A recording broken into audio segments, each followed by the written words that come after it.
Park Jizong had worked as a forest ranger for 7 years.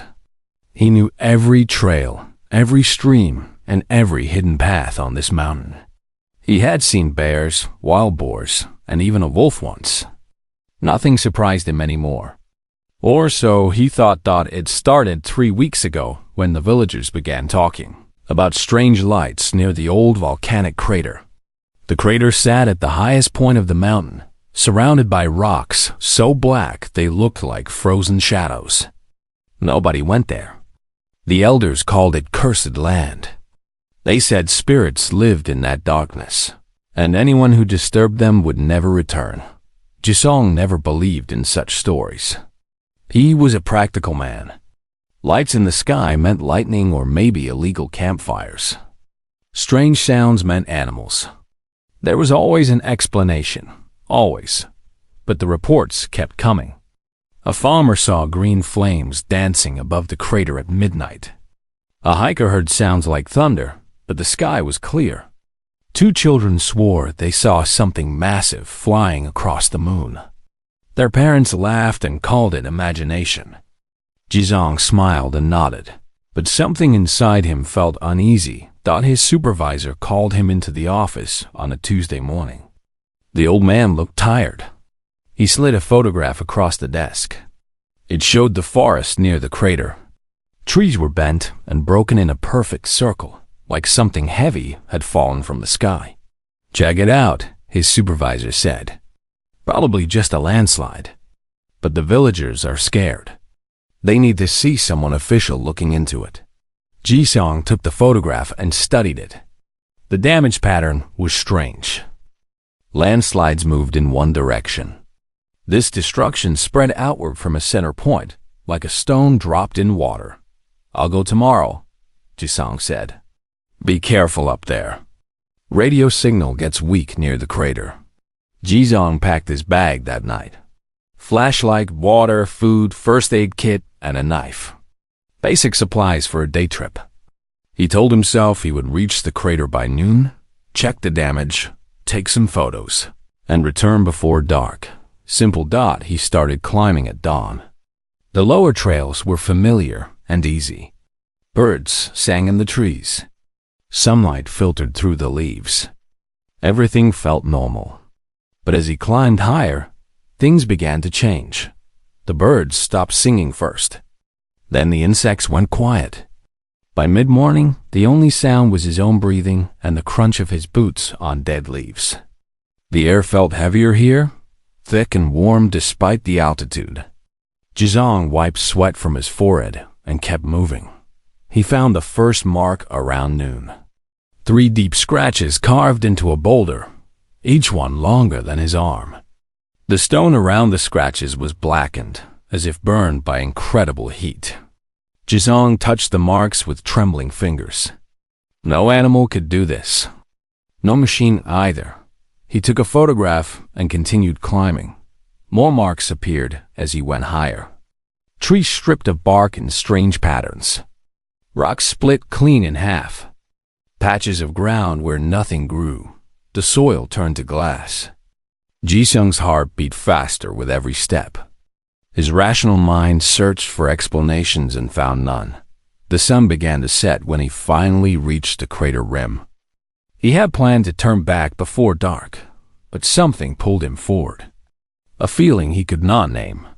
Like a voice calling without words. The crater was larger than he remembered from old photographs. The walls dropped steeply into darkness. At the bottom, he could see nothing but shadows.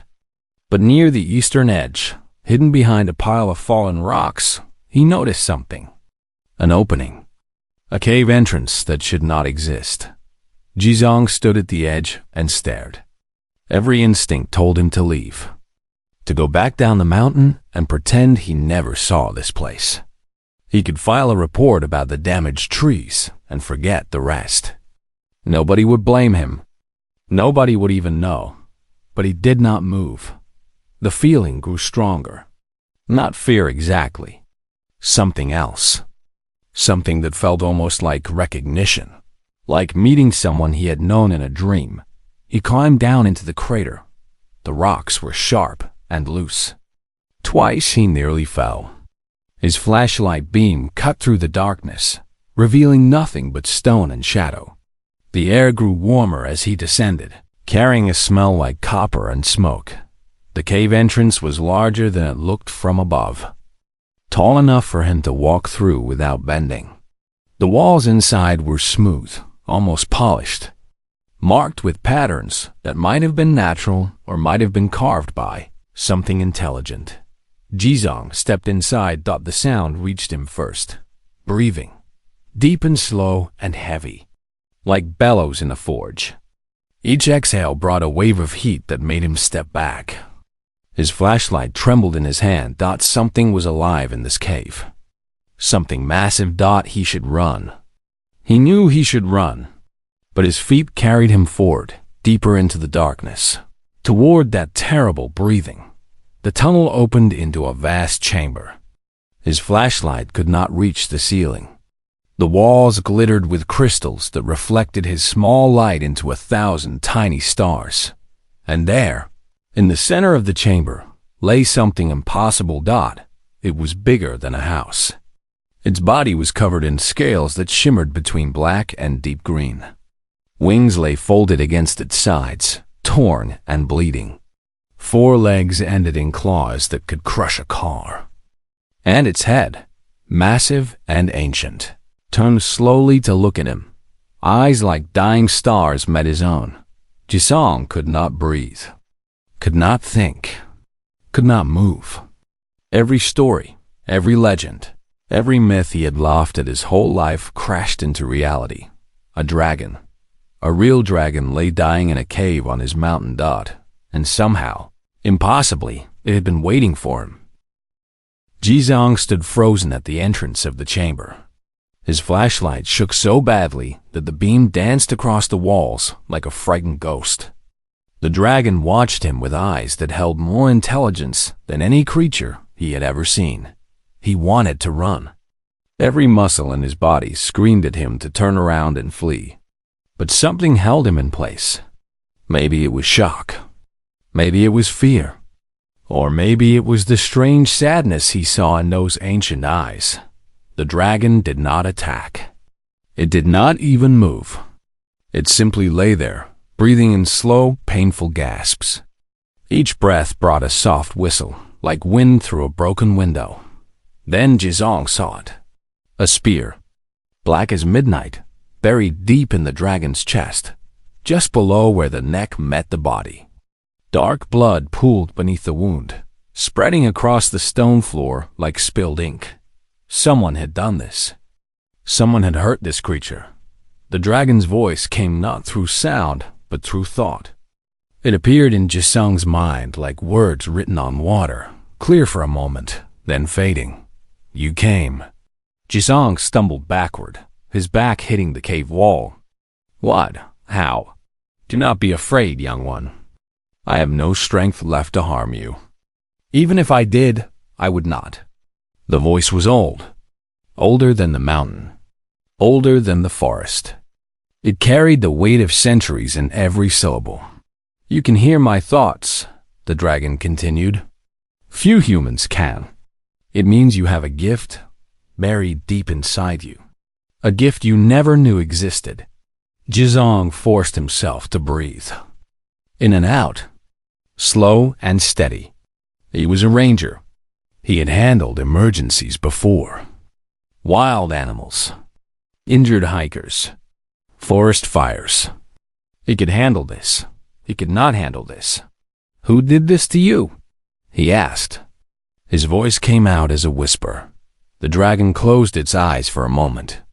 When it opened them again, they seemed dimmer than before. Hunters.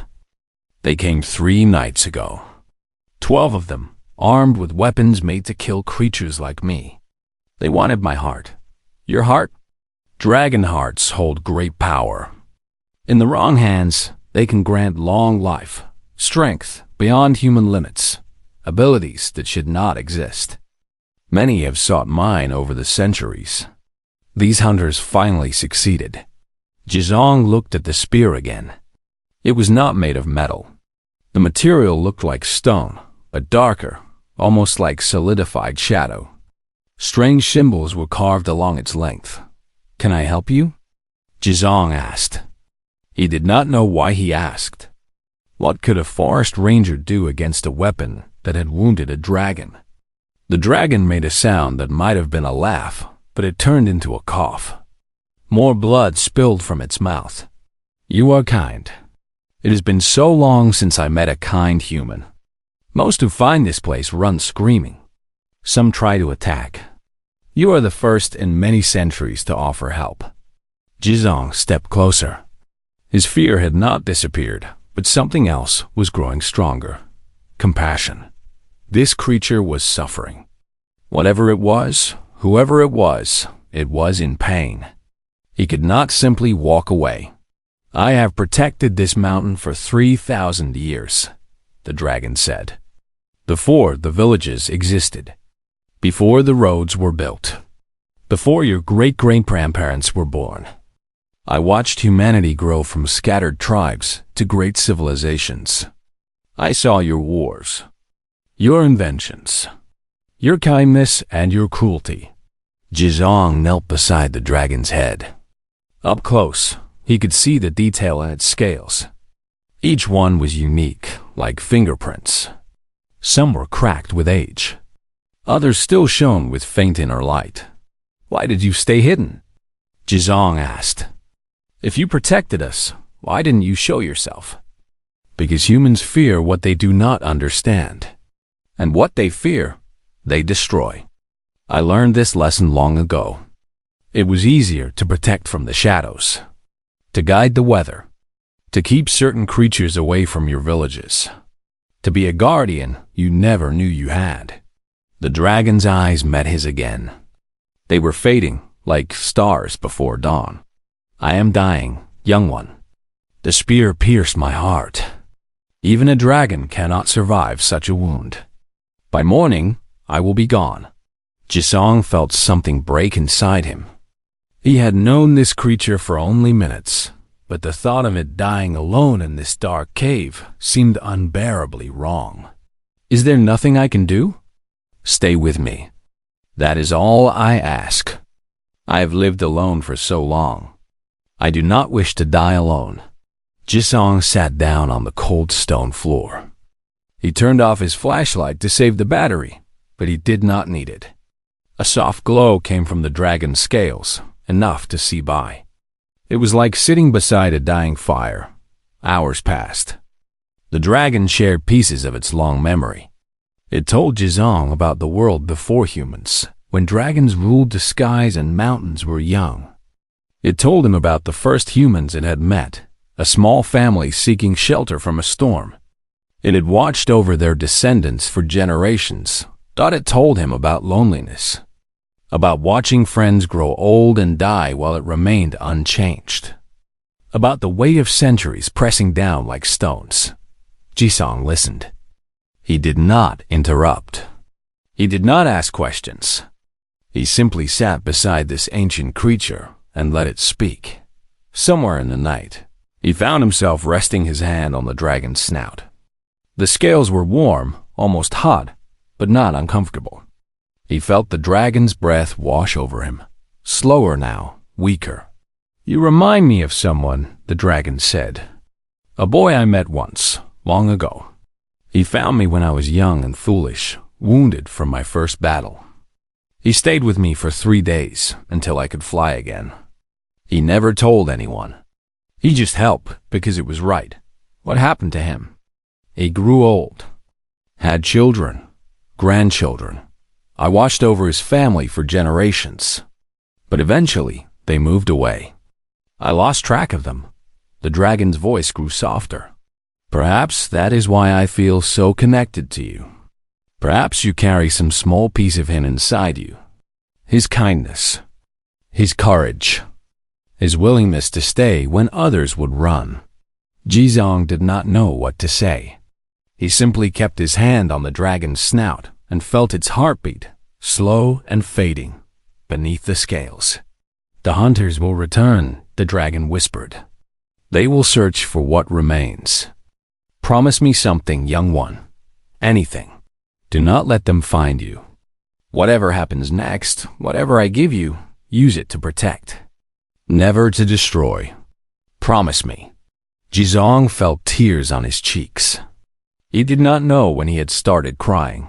I promise. The dragon closed its eyes. Its breathing grew shallow. The glow from its scales began to pulse, like a heart making its final beat start, and Jisong stayed beside it, holding vigil through the longest night of his life. The first light of dawn crept into the cave through cracks in the stone. Jizong had not slept. His body ached from sitting on the cold floor all night, but he refused to move. The dragon's breathing had grown so shallow that sometimes he thought it had stopped completely. The glow from its scales had dimmed to almost nothing. What was once bright enough to light the chamber was now barely a flicker, like candles in the wind struggling to stay alive. You stayed. The dragon's voice in his mind was weaker than before, barely a whisper. Of course I stayed, Jisong said. I promised. So many promises made to me over the centuries. So few kept. Humans are strange creatures. You have such short lives, yet you waste so much of it on things that do not matter. What matters then? The dragon was quiet for a long moment. When it spoke again, there was something different in its voice. Something like wonder. Kindness matters. Courage matters.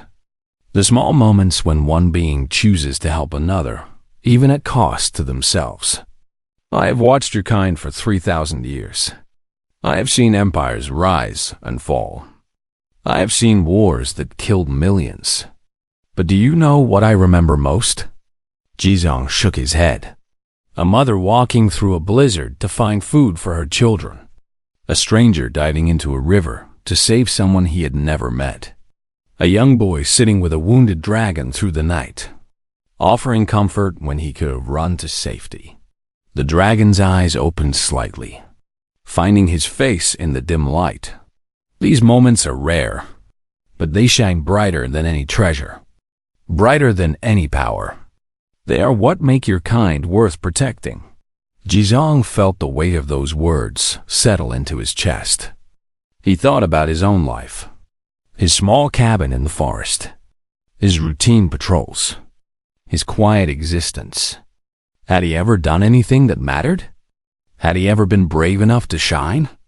I have a gift for you, the dragon said. I should warn you first. What I am about to give you is not a reward. It is a burden. It may change your life in ways you cannot imagine. It may bring you pain and danger. You can refuse, and I will understand. What kind of gift? My power. My essence. Everything I am. Jisung's breath caught in his throat. I don't understand. When a dragon dies, our energy does not simply disappear. It must go somewhere. Usually, it returns to the earth, to the mountains, to the sky. But sometimes, if a dragon chooses, it can be passed to another. A final gift to someone worthy. Why me? We just met. You don't know anything about me. The dragon made that sound again, the one that might have been a laugh.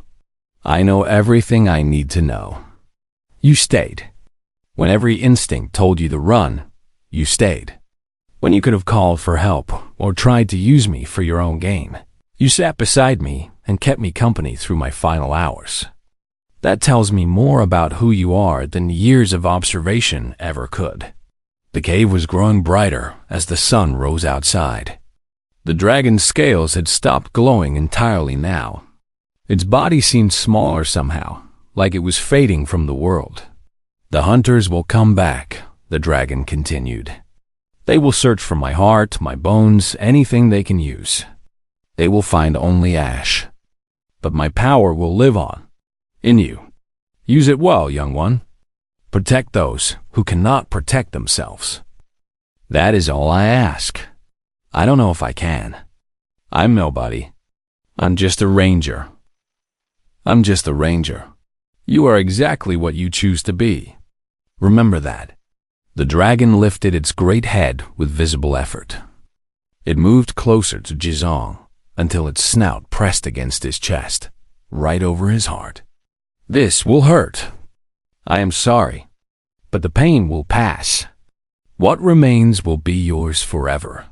Jizong wanted to say something, wanted to thank the dragon for trusting him, wanted to promise again that he would honor this gift.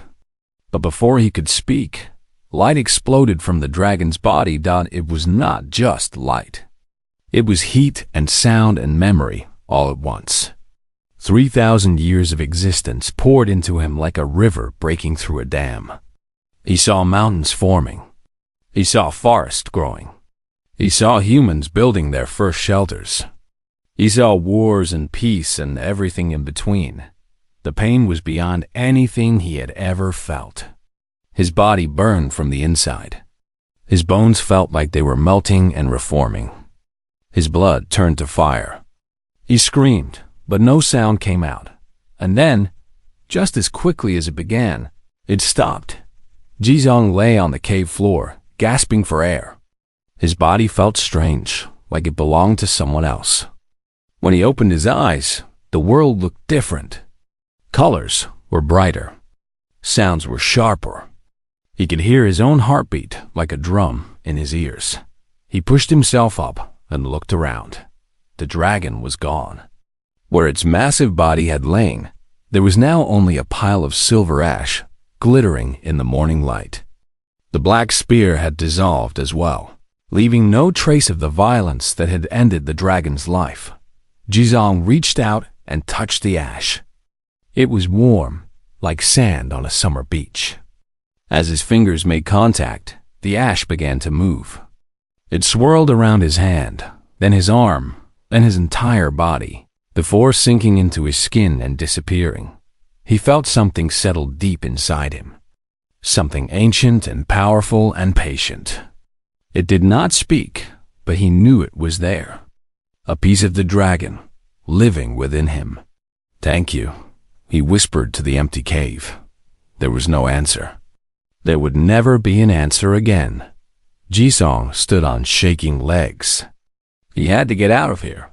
He had to get back to his cabin and figure out what was happening to him. But when he took his first step, something strange happened. He moved too fast. One step carried him halfway across the chamber. He stumbled and crashed into the wall, cracking the stone with his shoulder. He looked at the damage in shock.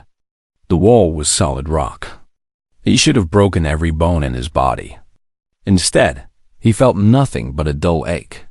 Jizong stared at his hands. They looked the same as before.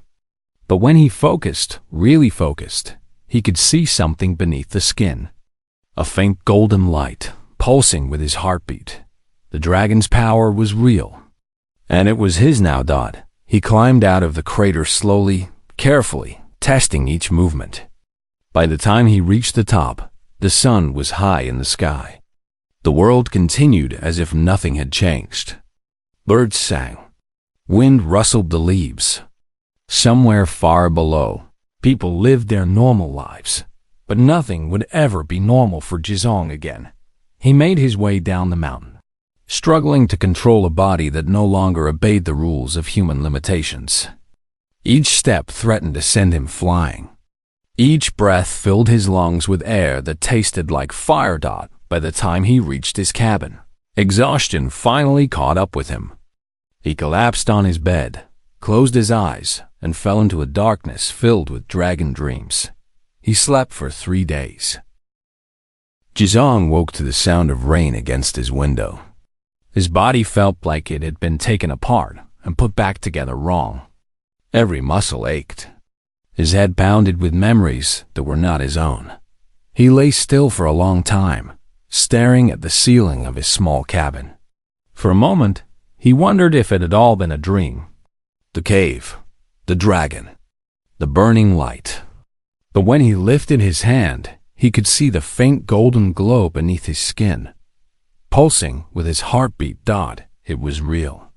All of it. He sat up slowly, and the room swam around him. His senses were overwhelming. He could hear the rain not just on his roof, but on every leaf in the forest outside. He could smell the wet earth the pine needles, the distant smoke from a village fireplace. The world had become too loud, too bright, too much. Jizong stumbled to the bathroom and splashed cold water on his face. When he looked in the mirror, he barely recognized himself. His eyes were the same brown they had always been, but there was something different in them. Something older. For a brief moment, they flashed gold, then returned to normal. He gripped the edge of the sink to steady himself. The porcelain cracked under his fingers like dry clay. He pulled his hands back in shock and stared at the damage. 5 perfect finger marks pressed into the ceramic. Control, he whispered to himself. I need to learn control. The next few hours were a disaster. He shattered a glass just by picking it up. He ripped his front door off its hinges when he tried to open it.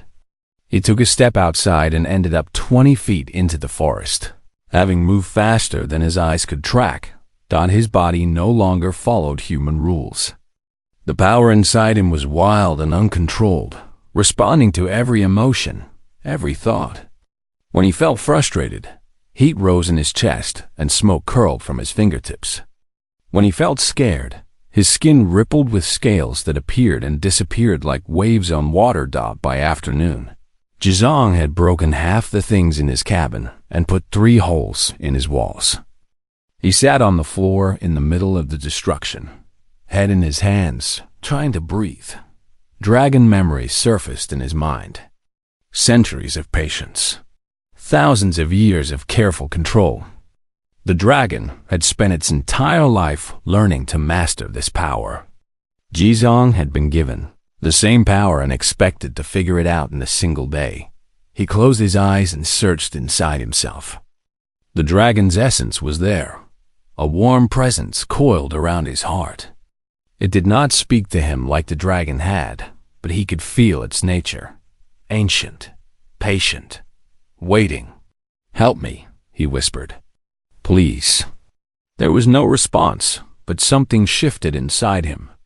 The wild energy calmed slightly, like a fire dying down to embers. It was still there, still powerful, but no longer threatening to explode at every moment. Jisong opened his eyes. His hands had stopped shaking. He spent the rest of the day practicing. Simple things first. Picking up objects without crushing them. Walking without accidentally running. Speaking without accidentally roaring. Each task that had been automatic his whole life now required intense concentration. By nightfall, he could function almost normally. He had repaired most of the damage to his cabin using wood from the forest. His strength made the work easy once he learned how much force to use. He was cooking dinner when he heard it. Footsteps in the forest. Not animal footsteps. Human. Jisong froze. His new senses reached out automatically, painting a picture of what surrounded him. 6 people, moving in formation, approaching his cabin from different directions. They moved too quietly to be normal hikers. Too carefully to be friendly visitors. The hunters. They had found him. He turned off the stove and moved to the window. In the darkness, he could see them clearly. His new eyes cut through the night like daylight. They wore dark clothing and carried weapons he did not recognize. They moved like soldiers. Jisung's heart pounded. The power inside him responded to his fear, rising up like a wave. He forced it down, remembering the dragon's patience.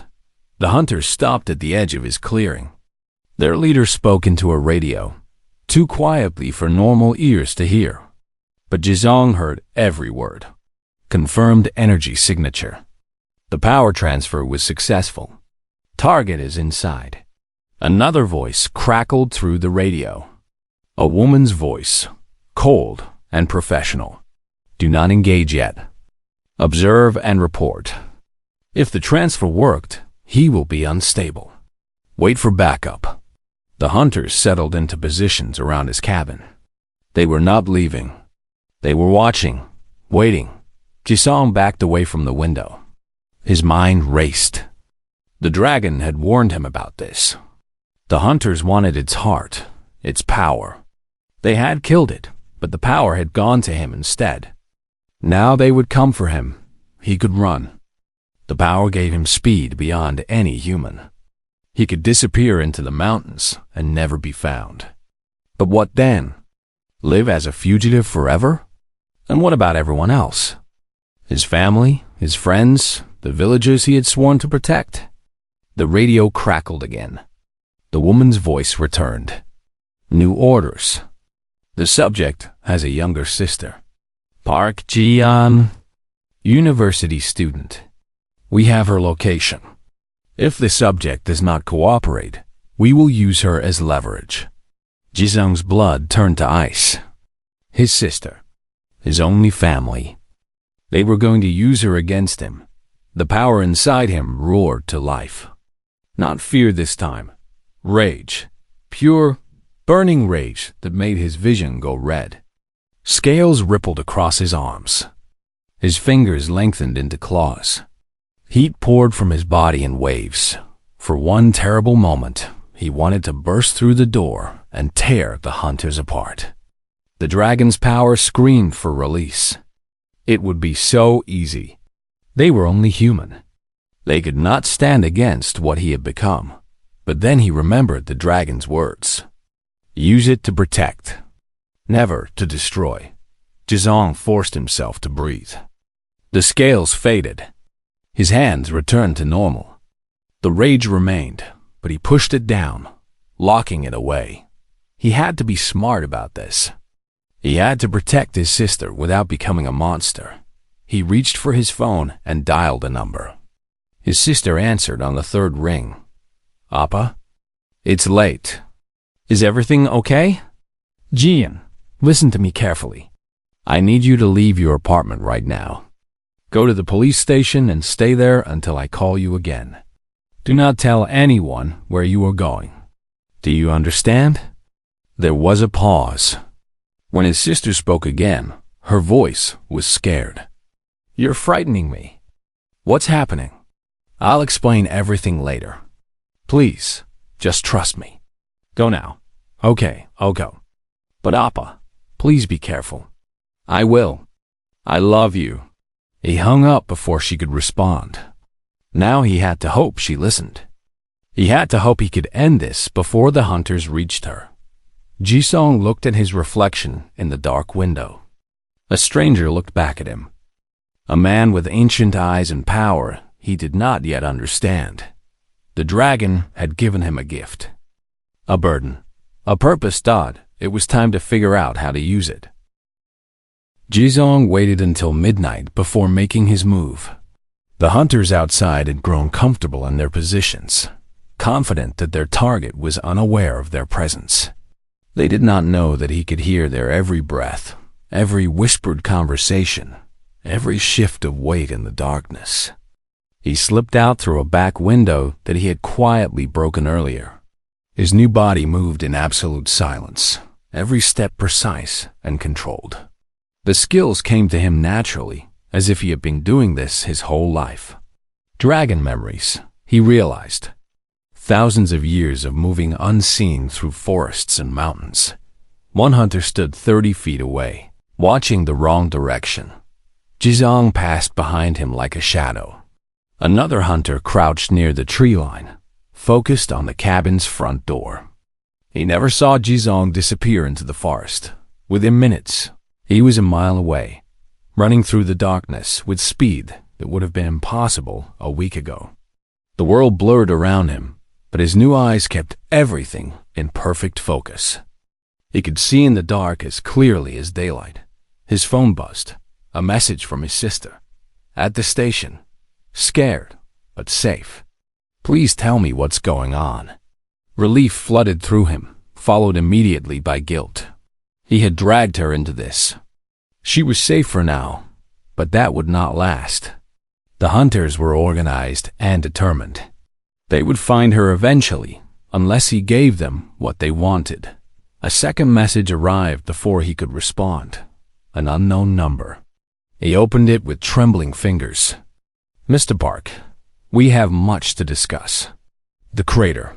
Sunrise. Come alone, or your sister will suffer the consequences. We have people everywhere. They were faster than he expected. They had already taken her. Jisong stopped running. The forest was silent around him. His heart pounded with fear and rage and something else. Something cold and calculating, left behind by the dragon. A predator's mind, assessing threats and planning responses.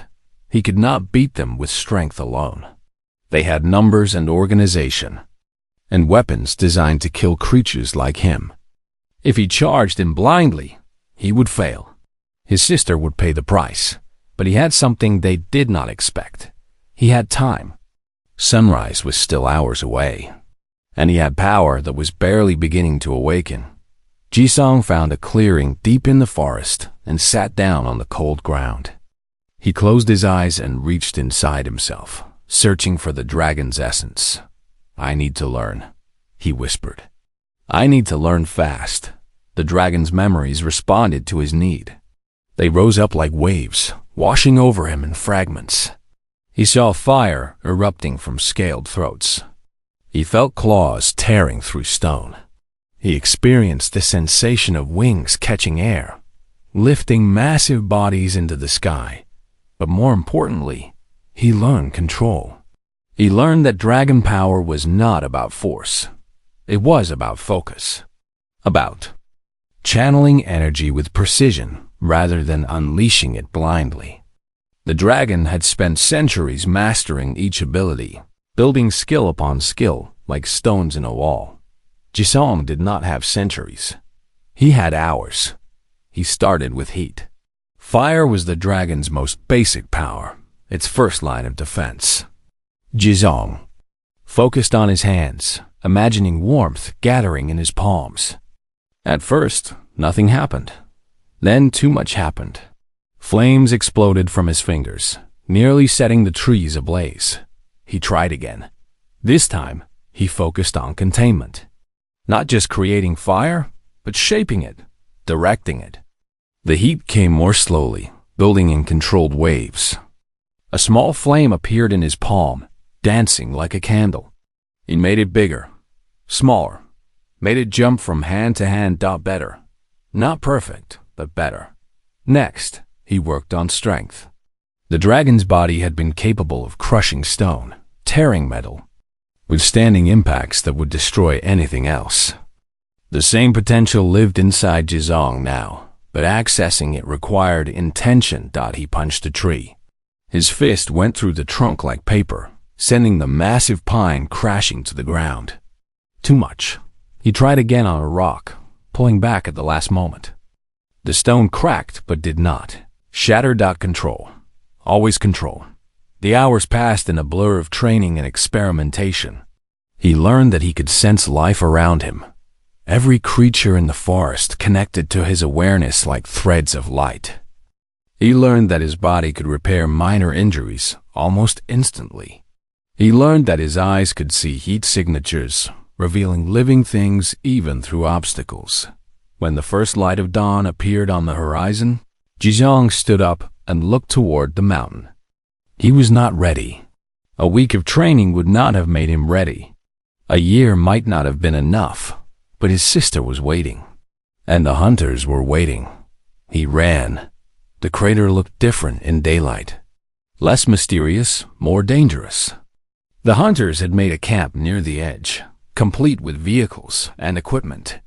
Jisong counted 12 people, all armed, all watching the approaches. And there, bound to a chair near the center of the camp, was his sister. Jian looked terrified, but unharmed. A guard stood beside her, weapon ready. Jisong walked out of the forest with his hands visible. Every hunter turned toward him, weapons raised. "The famous Park Jisong," a voice called out. "The ranger who found a dying dragon."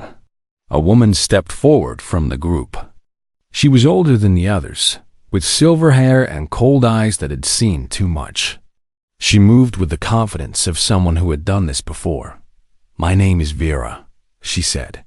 "I lead this expedition. And you have something that belongs to me. I don't have anything of yours, the dragon's power. It should have gone into a containment vessel when the creature died. Instead, it went into you. An accident, but one we can correct. Jizong looked at his sister. Her eyes were red from crying, but she met his gaze with something like hope.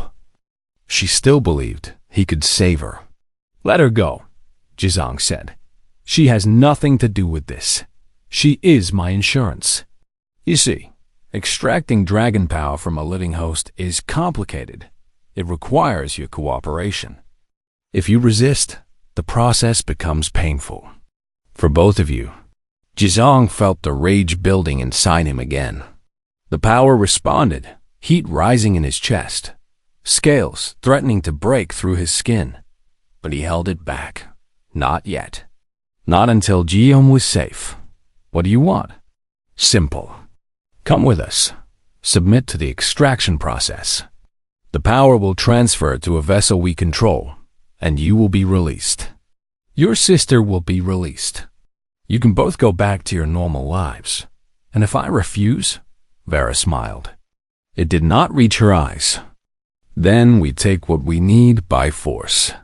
The extraction is more dangerous that way. You might not survive. She definitely will not. Jisong looked at the hunters surrounding him. 12 armed soldiers, plus Vera. Weapons he did not recognize, designed for creatures far more powerful than humans. They had planned for this. They had probably done this before. "I'll come with you," he said. Jian cried out. "Appa, no. Under one condition," Jisong continued. "You release her first. Right now. Let her walk away, and I'll do whatever you want." Vera studied him for a long moment. Then she nodded.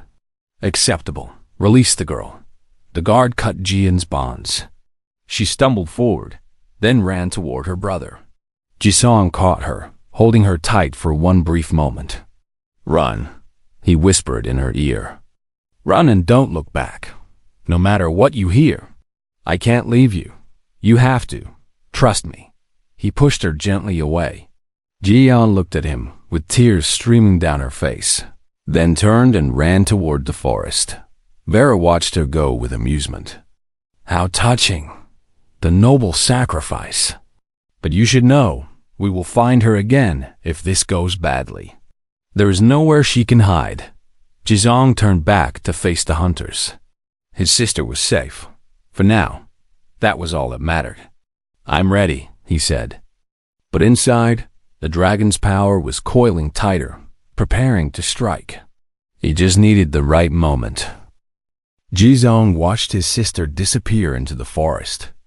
He counted her footsteps, tracking her with his new senses until she was far enough away. 1 mile, 2 miles. Only then did he turn his full attention back to Vera and her hunters. They were professionals.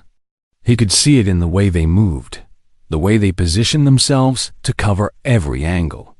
They had trained for this. They had done this before. Vera gestured toward a large metal container at the edge of the camp.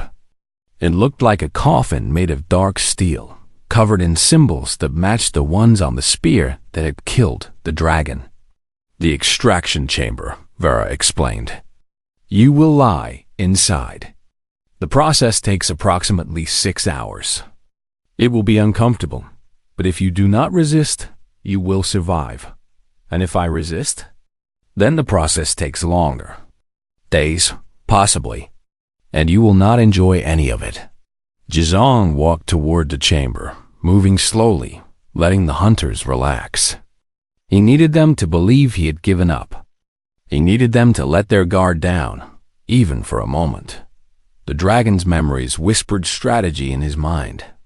A creature that lived 3,000 years learned patience.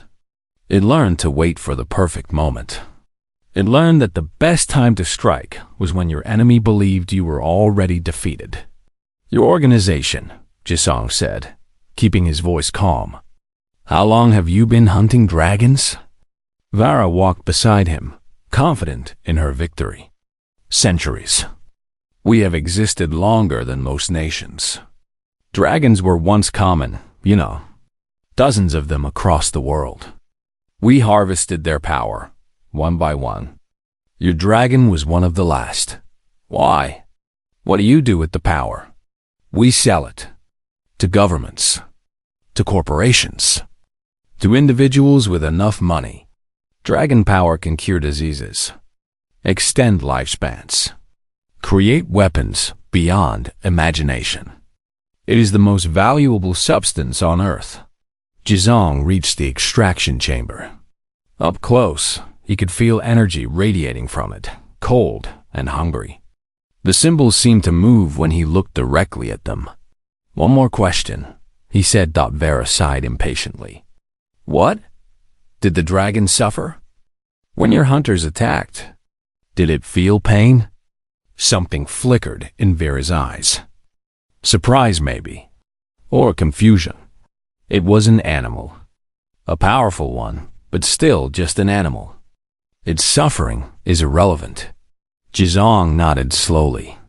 The rage that had been building inside him crystallized into something sharper. Something focused. You're wrong, he said. It wasn't an animal. It was ancient and wise and kind. It spent 3,000 years protecting people who never knew it existed.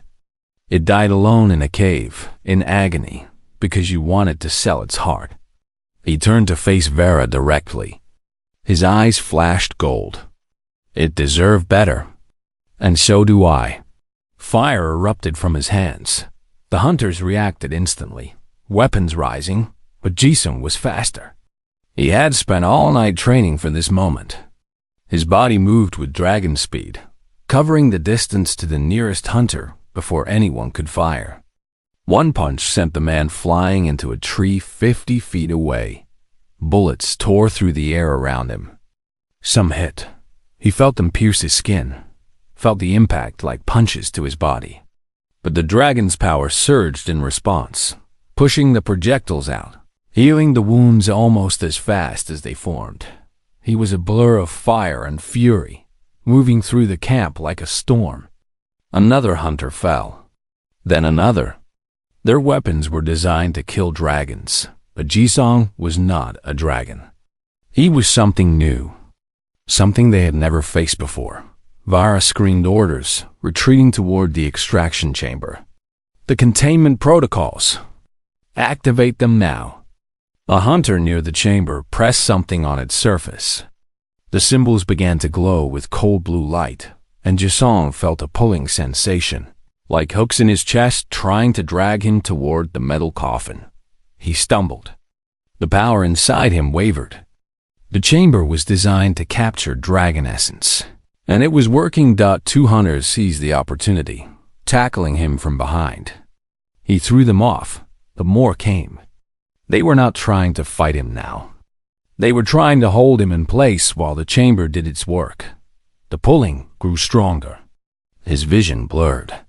He could feel the dragon's essence being torn away, piece by piece, drawn toward that hungry darkness.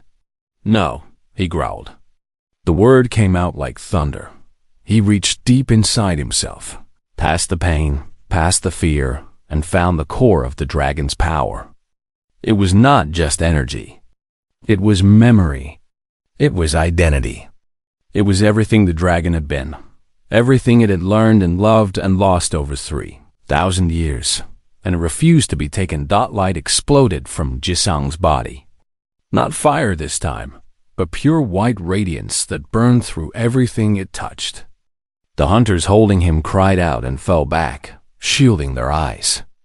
The extraction chamber cracked, then shattered, its symbols dying like extinguished flames. When the light faded, Jisong stood alone in the center of the camp. His clothes were torn and burned. His body was covered in wounds that healed before his eyes. And for one moment, everyone present swore they saw something else, a shape behind him, around him, wings of light spreading wide, a long neck rising toward the sky. Eyes like stars, the dragon's ghost wrapped around its chosen heir. Then it was gone, and there was only Jisong, a man with golden eyes and scales rippling across his skin. Vera stared at him in shock. Her soldiers were scattered around the camp, unconscious or groaning in pain. Her extraction chamber was destroyed. Everything she had built for this moment had failed. "What are you?" she whispered. Jisong looked at his hands. The scales faded back to normal skin. The golden light dimmed to its usual hidden pulse. "I'm what happens when you take something that does not belong to you," he said. "I'm the consequence." He walked toward her, and she scrambled backward until her back hit a tree. "Please," she said. "We can make a deal. Money, power, whatever you want. I want you to leave. I want you to take your people and disappear. I want you to never hunt another dragon, never threaten another innocent person, never come near my family again. And if I refuse..." Jizong leaned close.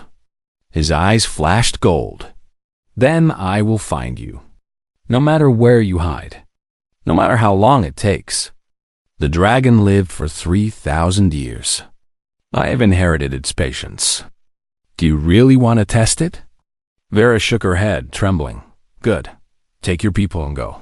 Now, he watched as she gathered her wounded soldiers, loaded them into vehicles, and drove away. He watched until they disappeared over the horizon. Then, finally, he let himself collapse to the ground. The battle was over. But he knew, deep in his heart, that this was only the beginning. Jisong lay on the ground for a long time, staring at the sky. His body ached in ways he could not describe. The battle had drained something from him, pushed him beyond limits he did not know he had. Every muscle felt like it had been torn and rebuilt, but he was alive. His sister was alive, and the hunters were gone. He pulled out his phone and called Jian. She answered before the first ring finished. "Appa, are you okay?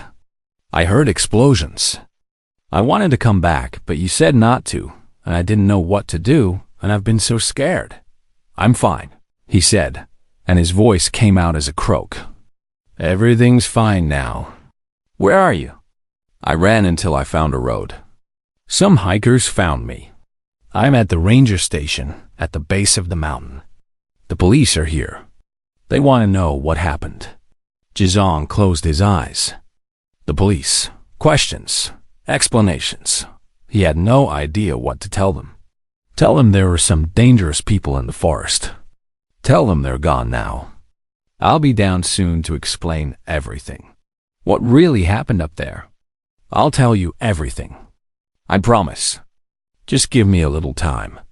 He ended the call and forced himself to stand. The hunter camp was destroyed. Vehicles were overturned. Equipment was scattered everywhere. It looked like a bomb had gone off. He needed to clean this up somehow.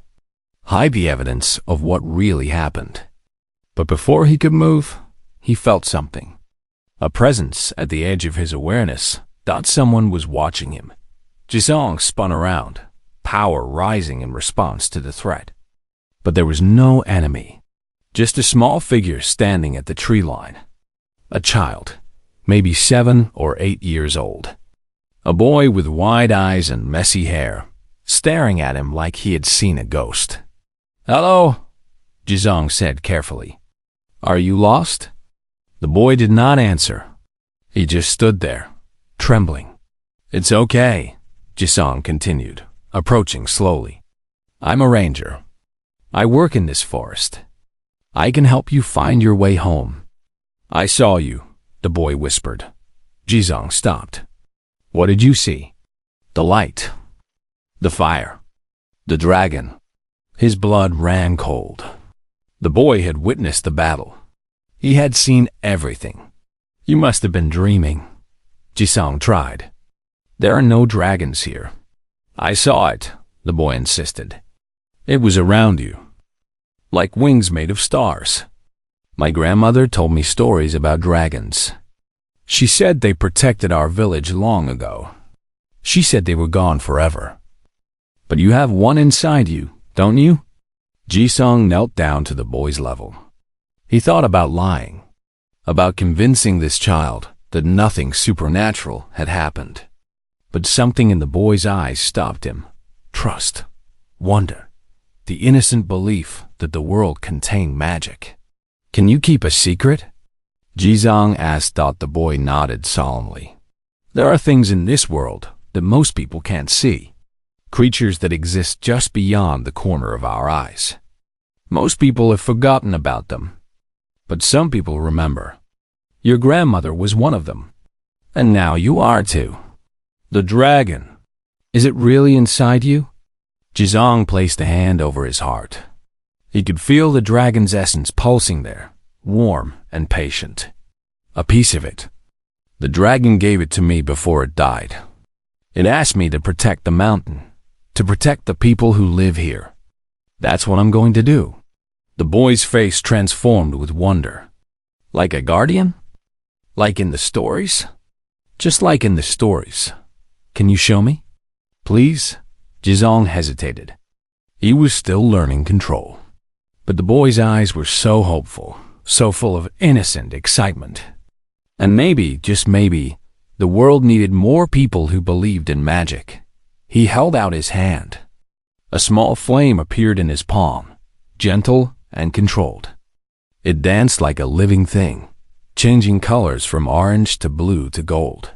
The boy laughed with pure delight. "It's beautiful." "Fire is not a toy," Jisong said gently, closing his hand and extinguishing the flame. "It can hurt people if used wrong. Power always comes with responsibility. Do you understand?" "Yes." The boy's face grew serious. "My grandmother says the same thing about everything. She sounds like a wise woman. Now, where do you live?" "I'll walk you home." The boy pointed down the mountain toward one of the small villages. They walked together through the forest, the child chattering about his grandmother's stories while Jisong listened. The old woman sounded remarkable. She knew things about the mountain that had been forgotten by everyone else. When they reached the village, an old woman was waiting at the edge of the path. She had silver hair and eyes that seemed to see more than they should. When she looked at Jizong, something flickered in her expression. Recognition. "Grandmother!" The boy ran to her. "I found him. The Dragon Keeper. Just like you said." The old woman hugged her grandson, then looked up at Jizong. Her eyes traveled over him slowly, pausing at his chest, right where the dragon's essence lived. "So," she said quietly, "Yang finally chose a successor." Jizong felt the world tilt beneath him. "You knew the dragon?" "I knew of it. My grandmother knew it directly. She was a child when she found it wounded in the forest, nearly 200 years ago. She stayed with it through the night until it could fly again. It watched over our family ever since." The memory surfaced instantly. The dragon's voice in that cave, telling him about a boy who had helped it long ago. About watching over his descendants. "Your grandmother was a boy," Jisong said slowly. The old woman smiled. "Stories change in the telling. The truth remains. You are Yang's heir now. Whatever that means for you, whatever burdens it brings, know that you are not alone. Some of us remember. Some of us will always remember." She reached out and took his hand. Her touch was warm and papery. "The mountain has a guardian again. As it should be. As it was always meant to be." Jizong looked at the village behind her. Small houses. Ordinary people living ordinary lives. They had no idea what existed in the forests above them. What had protected them for generations. "I don't know if I'm ready for this," he admitted. "Nobody ever is. That's not the point. The point is to try anyway." The boy tugged at his grandmother's sleeve. "Will he come back?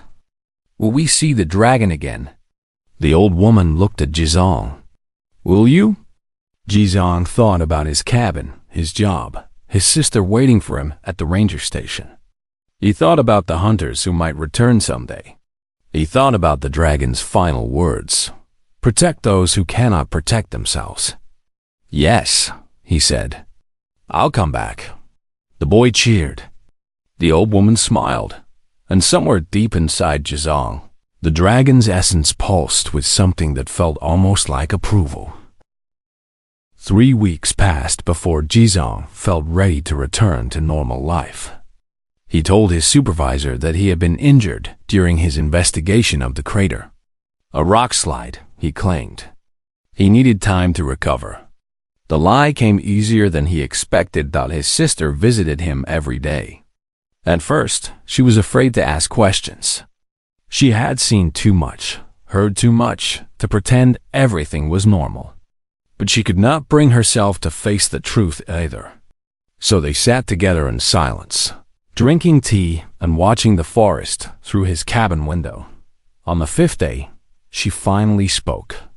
That night at the crater, when you fought those people, I looked back, even though you told me not to. Jizong set down his cup. What did you see? Light, fire, and something else. Something that looked like wings. Jian, I'm not asking for an explanation. Her voice was steady. I'm telling you that I know. Whatever you've become, whatever happened to you, I know it's still you. My brother. The person who used to carry me on his back when I was too tired to walk. The person who stayed up all night helping me study for exams. That person is still there. Jizong felt tears burn in his eyes. He had been so afraid that she would look at him and see a monster, that the dragon's power would create a wall between them that could never be crossed. I'm still here, he said. I'll always be here. Jian reached across the table and took his hand. Her fingers were small and warm against his palm. Then that's all that matters. After that, things became easier. He explained what he could in terms that made sense. An ancient creature had given him power before it died. People had tried to take that power. He had stopped them.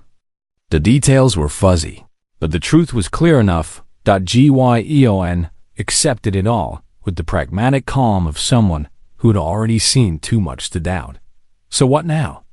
She asked. Do you keep being a ranger? Or is there some kind of dragon school you have to attend? Despite everything, Jisong laughed. It felt good to laugh. I keep being a ranger. I keep living my life. But I also keep the promise I made. What promise? To protect. Whatever that means. However, I can. 2 months later, Jisong stood at the crater where the dragon had died. The extraction chamber was gone, removed by whatever cleanup team Vera had sent. The camp had been dismantled. Only scorch marks on the rocks remained as evidence that anything had happened here. He had built a small shrine at the cave entrance. Nothing elaborate. Just a pile of stones arranged in a careful pattern with a single candle placed at the center. He lit the candle and sat down in front of it. I don't know if you can hear me, he said to the empty air. I don't know if any part of you is still aware of what's happening, but I wanted you to know. I'm trying. Every day, I'm trying to be worthy of what you gave me. The candle flame flickered. Maybe it was the wind. Maybe it was something else. I met the descendants of that boy you saved. The one who stayed with you 200 years ago. His family still remembers. They still tell stories about you. You weren't alone as long as you thought. He reached into his pocket and pulled out a small object. A scale. He had found it in the cave weeks ago, hidden in a crack in the wall. It was the only physical evidence that the dragon had ever existed. I'll keep this safe, he said. And I'll keep your memory alive. Not just for me, for everyone who lives on this mountain. They deserve to know that something beautiful protected them. That magic existed, even if they never saw it. The wind picked up, carrying the smell of pine and earth. Jizong closed his eyes and let it wash over him. The dragon's essence pulsed in his chest, warm and content. He had thought the dragon's death was an ending, but he understood now that it was a beginning. Everything the dragon had been, everything it had learned and loved and protected, lived on through him. The guardian had fallen, but the guardianship continued, Jizong stood and looked out over the mountain. Miles of forest stretched below him, green and wild and full of life. Somewhere down there, people were waking up, going about their days, never knowing what watched over them from the heights. He smiled. The villagers had a new protector now. They would never see him. They would never know his name. But when the storms grew too fierce, he would be there to guide them away. When predators crept too close to their homes, he would be there to drive them back. When darkness threatened, he would be there with fire and light, because that was what guardians did. They protected without recognition. They served without reward. They stayed when everyone else ran. Jizong had stayed with a dying dragon through the longest night of his life. He had stayed because it was right, because no creature should die alone, because kindness mattered more than fear, and in return, the dragon had given him everything. He blew out the candle and began walking down the mountain. There was work to do, a life to live, a promise to keep. Behind him, the wind whispered through the crater, carrying echoes of something ancient and beautiful.